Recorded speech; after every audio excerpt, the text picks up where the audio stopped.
Hello guys, welcome. कैसे बचे?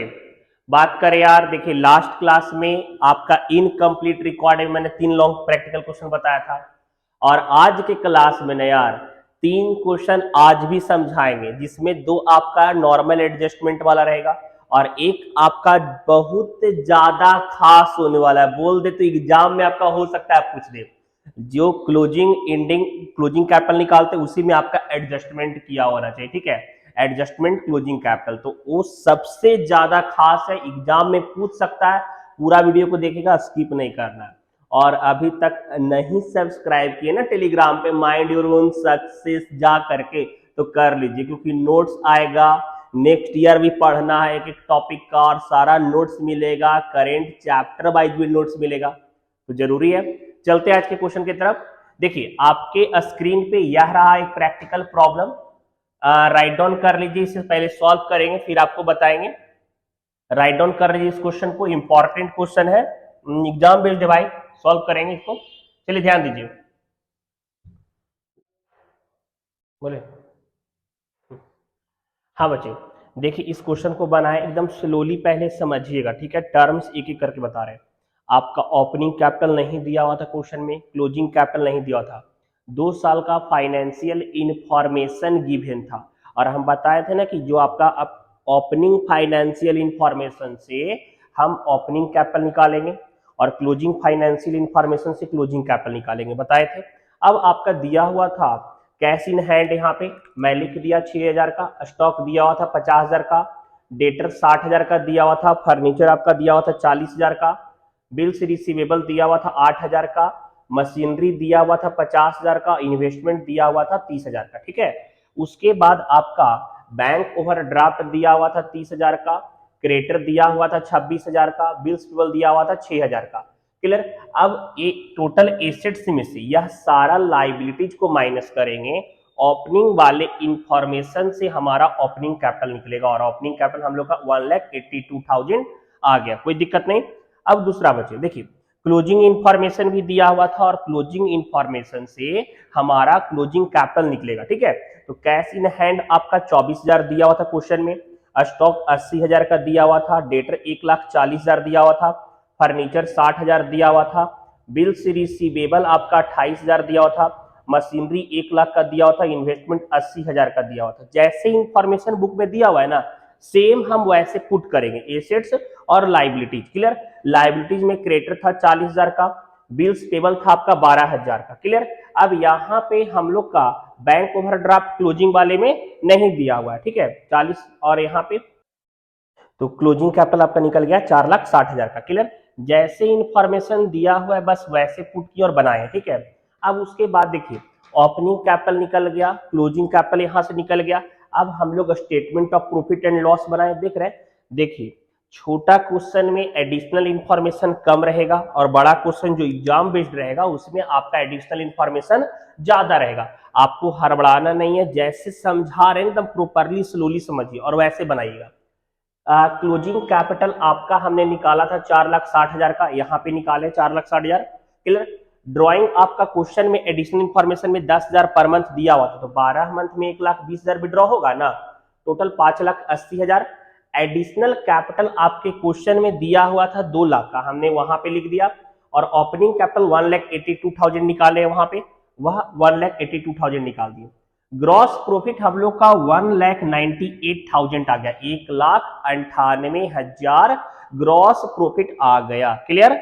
अब सुनिए, अगर आपके क्वेश्चन में बैड डेट और प्रोविजन दोनों दिया हुआ होगा, अगर आपके क्वेश्चन में बैड डेट और प्रोविजन दोनों दिया रहेगा, तो देखिए दोनों डेटर पे ही लगता है। तो पहले हम बैड डेट लिख देंगे, बैड डेट हम यहाँ पे कितना लिख दिए बच्चे, 2,000 का। बैड डेट कितना लिख दिए, 2,000 का। अब प्रोविजन बोला था यहाँ पे 5%, तो डेटर में से डेटर 1,40,000 है, क्लोजिंग इंफॉर्मेशन देखिए यहाँ पे डेटर क्लोजिंग इंफॉर्मेशन 1,40,000 का डेटर था। इसमें से पहले जो बैड डेट लिखा हो तो बैड डेट माइनस कर देंगे और जो रिमेनिंग बचेगा ना बच्चे उसका 5% निकालेंगे, तो 6,900 आ गया। आउटस्टैंडिंग सैलरी खर्चा है, क्लियर, इसी साल का खर्चा है लेकिन नहीं पैसा पेड किए हैं, तो हम इसी साल उसको डिडक्ट करेंगे, माइनस कर दिए। डिप्रिसिएशन था आपका फर्नीचर पे 10%, फर्नीचर 60,000 का है यहाँ पे, देखिए क्लोजिंग वाली इंफॉर्मेशन में। और 60,000 का 10% 6,000। मशीनरी 1 लाख का है तो 1 लाख का 10% 10,000 हो जाएगा। डेप्रिसिएशन हमेशा ना क्लोजिंग इंफॉर्मेशन पे निकालेंगे, क्लियर। अब आगे प्रीपेड इंश्योरेंस था, देखिए प्रीपेड इंश्योरेंस कोई खर्चा फ्यूचर का है और अगर हम अभी पेड कर देंगे बच्चे तो हमारा प्रॉफिट घट गया होगा ना, समझिए। कोई खर्चा जो नेक्स्ट ईयर का है और उस खर्चा को हम अभी ही पेड कर दिए तो खर्चा पेड करने से इस साल का प्रॉफिट हमारा क्या हो गया होगा, घट गया होगा। तो सही करने के लिए इस साल का एक्चुअल प्रॉफिट जानने के लिए प्लस करेंगे ना, इस कारण से प्रीपेड इंश्योरेंस को प्लस कर दिए 700। तो हम लोग का नेट प्रॉफिट आ गया 1,71,400, 1,71,400। यह कंप्लीट हो गया। अब बैलेंस शीट बनाते हैं। देखिए आपका क्लोजिंग वाले इंफॉर्मेशन का ज्यादा यूटिलाइज बैलेंस शीट में होगा। क्रेडिटर यहाँ पे 40,000 का दिया था वैसे लिख दिए, बिल्स 12,000 का था लिख दिए, आउटस्टैंडिंग सैलरी 2,400 का था वो लिख दिए यहाँ पे, ये वाला आउटस्टैंडिंग सैलरी, ठीक है। अब बोलेगा सर ओपनिंग में लोन है क्लोजिंग में नहीं है। देखिए हम क्लोजिंग इन्फॉर्मेशन को लेकर चल रहे हैं, हो सकता है कि क्लोजिंग वाले में लोन का पैसा पेड कर दिया होगा, ठीक है, तो यहाँ पे हम उसको नहीं लिखेंगे। कैपिटल हमने ओपनिंग ले लिया, नेट प्रॉफिट को हम ऐड कर देंगे, ड्राइंग को माइनस किए और एडिशनल कैपिटल को प्लस किए, 4,33,400 आ गया, 4,33,400 आ गया। यह हम यहाँ पे लिख दिए, ठीक है बच्चे। अब यहाँ पे आपका एसेट साइड में कैश इन हैंड था 24,000 का, वो लिख दिए। स्टॉक 80,000 का था। डेटर देखिए जिसमें से डिप्रिसिएशन ये सब होगा ना उसको एडजस्ट करके लिखेंगे, तो डेटर 1,40,000 का था, बैड डेट 2,000 माइनस कर दिया और प्रोविजन 6,900 माइनस किया, टोटल नेट करके लिखे 1,31,100। फर्नीचर 60,000 का था, डिप्रिसिएशन 6,000 माइनस किया तो 54,000 लिखे। बिल्स रिसीवेबल 28,000 का हो गया। मशीनरी में 1 लाख का था, डिप्रिसिएशन 10,000 घटाए तो 90,000 लिखे। इन्वेस्टमेंट वैसे ही 80,000 लिख दिए। और प्रीपेड इंश्योरेंस कोई भी खर्चा अगर समय से पहले दिए तो एसेट बन जाता है, तो हम वो 700 लिख दिए। और अगर हमारा दोनों साइड जोड़ करके जैसे यहाँ पे देखिए 4,87,800 यहाँ भी आ रहा है और 4,87,800 यहाँ भी आ रहा है, दोनों साइड, लायबिलिटी साइड भी और एसेट साइड भी, तो यह हमारा बनाया हुआ सही है, ठीक है। और अच्छी तरीके से राइट डाउन कर जाइए, कहीं पे डाउट हो तो कमेंट में पूछ लीजिए, टेलीग्राम पे पूछ लीजिए, सपोर्ट करने के लिए हमेशा तैयार है, ठीक है। चलिए नेक्स्ट क्वेश्चन में चलते बच्चे, नेक्स्ट क्वेश्चन दिखते हैं, ध्यान दीजिए। हाँ बच्चे यह रहा आपके स्क्रीन पे नेक्स्ट क्वेश्चन। ये भी देखिए इसमें भी बैड डेप्ट दिया हुआ है, प्रोविजन भी दिया हुआ है, तो इस टाइप का क्वेश्चन मतलब एग्जाम बेस्ड है, सारा क्वेश्चन पूछ सकता है आपके एग्जाम में, तो बना करके प्रैक्टिस करते रहिए। चलिए ठीक है, इसे राइट डाउन कर लीजिए, स्क्रीनशॉट भी कर लीजिए, लेकिन सच है कि क्वेश्चन को लिख लीजिए। अगर एसएम शुक्ला सर के बुक को फॉलो करते हैं तो सिलेक्टेड क्वेश्चन बता रहे हैं, आप देख लीजिए और इसे ही बनाइए, ठीक है, वहां से भी आप नोट डाउन कर सकते हैं। हो गया, समझिए। देखिए यार, जो लड़के यह बोलते रहते हैं ना कि मतलब लड़की सेट नहीं हो रही है यार, अकेले हैं अकेले, उनके लिए एक बात करना चाहेंगे। आप मिडिल क्लास फैमिली से बिलोंग करते हैं और आपके पेरेंट्स इतना ज्यादा प्रॉपर्टी आपके लिए तो बना के रखे हुए नहीं है कि पूरा जिंदगी सरवाइव करते रहेगा ऐसो आराम से। तो यार पहले कैरियर सेट कर लीजिए, और अगर कैरियर सेट रहेगा ना तो यार लड़की के पापा खुद आएंगे आपको सेट करने के लिए, ठीक है, तो ये आपके लिए बेनिफिशियल है, थोड़ा मानिए मेरी बात को। चले क्वेश्चन सॉल्व करते हैं। हाँ बच्चे यार देखिए क्वेश्चन को बनाए थे यार, आपके क्वेश्चन में कैश इन हैंड 500 दिया हुआ था, कैश एट बैंक 6,000 दिया हुआ था, स्टॉक 5,000 का दिया हुआ था, डेटर आपका 3,300 का दिया हुआ था, फर्नीचर आपका 1,200 का दिया हुआ था, ठीक है, और क्रेडिटर आपका 4,000 का गिवन था। हम लोग का बैलेंसिंग करने के बाद ओपनिंग कैपिटल 12,000 निकल गया, कोई दिक्कत नहीं, समझ में आ रहा है टर्म्स को। दूसरा फिर यहाँ देखिए 31 मार्च 2016 वाले में कैश आपका 500 दिया हुआ था, कैश एट बैंक 5,000 का दिया हुआ था। कैश इन हैंड मतलब हाथ में कैश है, और कैश एट बैंक मतलब बैंक में कैश है। डेटर आपका था दिया हुआ 6,000 का, सॉरी स्टॉक है 6,000 का, डेटर 4,600 का है, फर्नीचर 1,500 का है और मशीनरी 6,000 का था।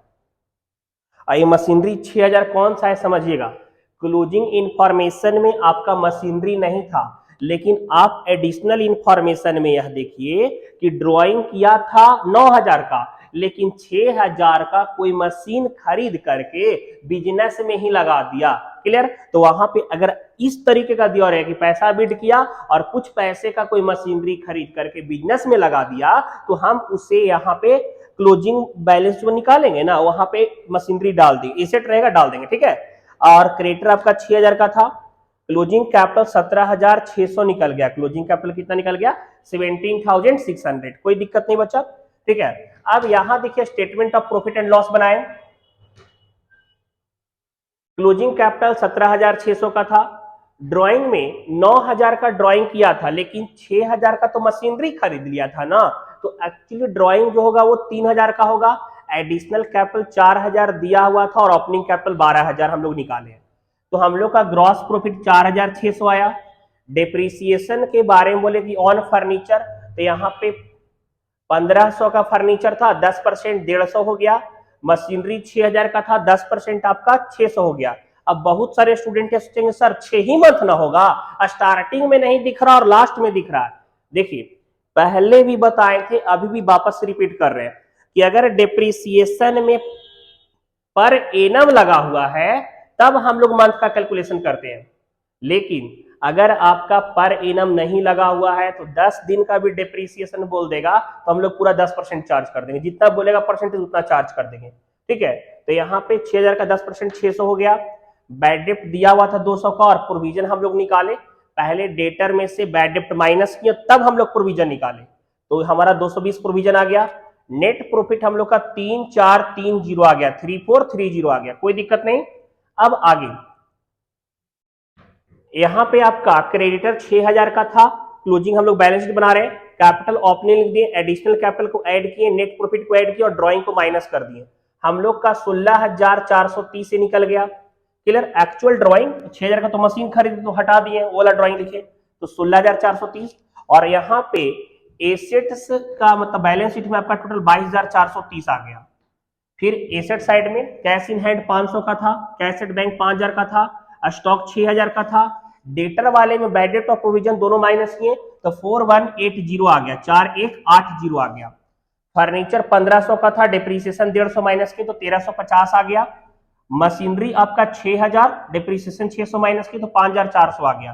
क्लियर, 22430 का टोटल आपका बैलेंस शीट आ गया। क्लियर, यह आपका 2 नंबर क्वेश्चन है यार, आज का दूसरा क्वेश्चन भी कंप्लीट हो गया, लॉन्ग क्वेश्चन है, एग्जाम बेस्ड। देखिए थोड़ा साइड हो जाते हैं, राइट डाउन कर लीजिए पहले पूरा, ठीक है। Single entry system, incomplete record 11th में भी पढ़े होंगे, 11th में नहीं पढ़े तो यहां पढ़ लीजिए, बीकॉम के एग्जाम में भी आएगा, 20 मार्क्स का गारंटेड है। चलिए थर्ड नंबर क्वेश्चन में चलते हैं, ध्यान दीजिएगा, प्रैक्टिकल प्रॉब्लम नंबर 3। हाँ बच्चे, आज का सबसे एडवांस क्वेश्चन, जो बोले थे स्टार्टिंग में कि आज एडवांस क्वेश्चन बताएंगे, देखिए यह आपका बन गया तो सिंगल एंट्री सिस्टम आपका समझिए खत्म हो जाएगा और एग्जाम में क्वेश्चन जो आएगा वो बनेंगे भी, गारंटेड, ठीक है। देखिए आपका यहाँ पे इस क्वेश्चन में एक ट्रेडर है जो आपका नॉट मीट कर रहा है प्रॉपरली, अपने बुक्स ऑफ अकाउंट को नहीं मीट कर रहा है, ठीक है, अपने बुक्स ऑफ अकाउंट को प्रॉपरली नहीं मेंटेन कर रहा है, और यहाँ पे आपका ओपनिंग कैपिटल तो जैसे आप निकालते हो वैसे निकालना है, लेकिन यह बोल रहा है ना कि क्लोजिंग वाले में आप डायरेक्ट क्या करो कि जैसे एडजस्टमेंट आप अलग से निकालते थे, हम लोग क्या कर रहे थे, ओपनिंग कैपिटल निकाल रहे थे, क्लोजिंग कैपिटल निकाल रहे थे, प्रॉफिट एंड लॉस अकाउंट निकाल रहे थे, और फिर हम लोग एडजस्टमेंट बैलेंस बना रहे थे। यह बोल रहा है कि बैलेंस शीट आप लास्ट वाले में ही एडजस्ट कर दीजिए। इस क्वेश्चन को सॉल्व करते हैं, चलिए ध्यान दीजिएगा। हाँ बच्चे, यह देखिए क्वेश्चन सबसे एडवांस है, बना तो दिए, समझिएगा पहले ध्यान से। पहले देखिए अब तक जितना भी हम क्वेश्चन बना रहे थे सब में क्या था ना कि आपका ओपनिंग कैपिटल के अलग बैलेंस शीट बनाए, क्लोजिंग कैपिटल के लिए अलग बैलेंस शीट बनाए, तब statement of profit and loss बनाए, और तब हमने मेन एडजस्टमेंट बैलेंस शीट वाला बनाया, ठीक है, वैसे करते चल रहे थे। लेकिन यहाँ पे क्या बोला था ना क्वेश्चन में कि आप ओपनिंग कैपिटल निकाल लीजिए, लेकिन क्लोजिंग जो निकालते हैं ना आप एडजस्टमेंट सारा उसी में कर दिए, तब प्रॉफिट एंड लॉस बनाइए। ये आपका एडजस्टमेंट ऊपर में लिखा हुआ था लाइन क्वेश्चन में। तो कैश दिया हुआ था 250 का, डेटर दिया हुआ था, स्टॉक दिया हुआ था, ओपनिंग ट्रेड रिसीवेबल दिया हुआ था, फर्नीचर फिटिंग दिया हुआ था, मोटर वैन आपका 1900 का था, ठीक है। बैंक ओवरड्राफ्ट 20200 का, क्रेडिटर दिया हुआ था, हम लोग का ओपनिंग कैपिटल 11000 निकल गया, यहां तक कोई दिक्कत नहीं, एकदम सिमिलर। लेकिन क्लोजिंग वाले में क्या हुआ, आपको एडिशनल इंफॉर्मेशन को ध्यान में रख करके चलना है। कैश 1200 था दिया हुआ, डेटर में से बैड डेप्ट और प्रोविजन माइनस किए तो 9500 लिखे, स्टॉक 18500 लिखे, बिल्स रिसीवेबल में प्रोविजन 700 माइनस कर दिए और 13500 लिखे,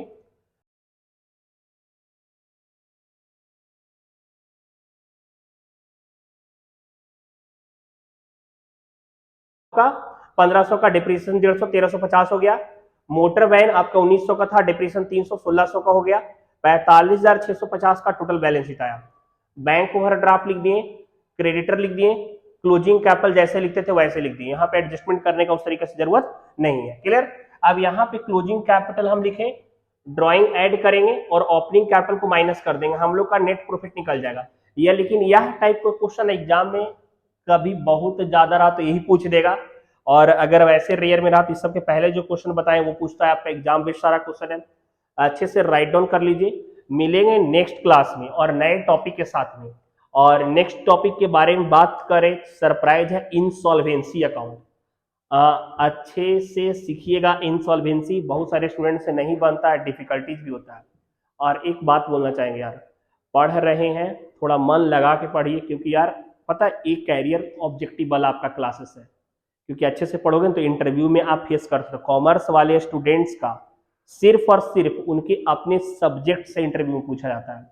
और अभी तक आप हमारा चैनल सब्सक्राइब नहीं किए हैं, शेयर नहीं किए वीडियो देखने के बाद, लग रहा है कि हमारा चैनल सपोर्टिव है, दूसरे का हेल्प होना चाहिए, तो शेयर कीजिए ज्यादा से ज्यादा लोगों तक। आपके शेयर से एक उम्मीद बनता है। ठीक है, बाय, सी यू।